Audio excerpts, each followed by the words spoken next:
Hello class, चलिए आज हम लोग एक पॉलिटिकल साइंस की topic why power sharing is desirable इसके बारे में बात करते हैं। इसका क्या मतलब हुआ?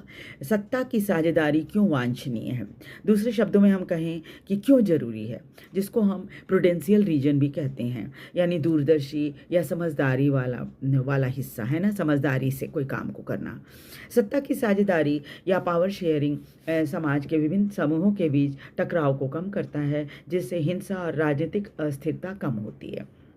अलग अलग लोगों के हितों की का प्रतिनिधित्व करके सत्ता की साझेदारी राजनीतिक व्यवस्था में स्थिरता लाती है और इस तरह आप कह सकते हैं कि राष्ट्रीय एकता बनाए रखने में भी मदद करती है। किसी भी लोकतंत्र की मजबूती इस बात पर निर्भर करती है कि सभी की बात बिना पक्षपात के सुनी जाए।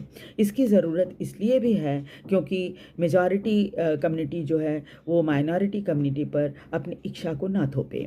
इसका सबसे अच्छा उदाहरण श्रीलंका है, जहां जब सिंघला ने तमिलों के ऊपर अपनी इच्छा थोपी तो उसका अंजाम क्या हुआ? क्योंकि वो इच्छा इसलिए थोपी थी क्योंकि सिंघला जो थे वो मेजॉरिटी में थे। उसका अंजाम ये हुआ कि श्रीलंका में सिविल वॉर हो गया था। अब देखेंगे मॉरल रीज़न क्या है। पावर शेयरिंग करना लोकतंत्र का एक बेसिक फीचर है, क्योंकि लोकतंत्र में आपको पता ही है कि पावर शेयरिंग तो करना ही होता है।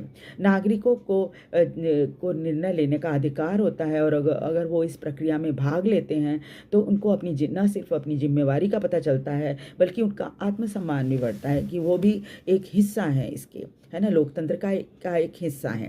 डेमोक्रेसी में समाज की डाइवर्सिटी का सम्मान होता है और विभिन्न समुदायों के बीच आपसी स्वीकृति और एकजुटता को बढ़ावा मिलता है। इसलिए पावर शेयरिंग को डिज़ायरेबल कहा गया है। वीडियो आपको कैसा लगा? वीडियो को लाइक और सब्सक्राइब जरूर कर दीजिए। Thank you very much.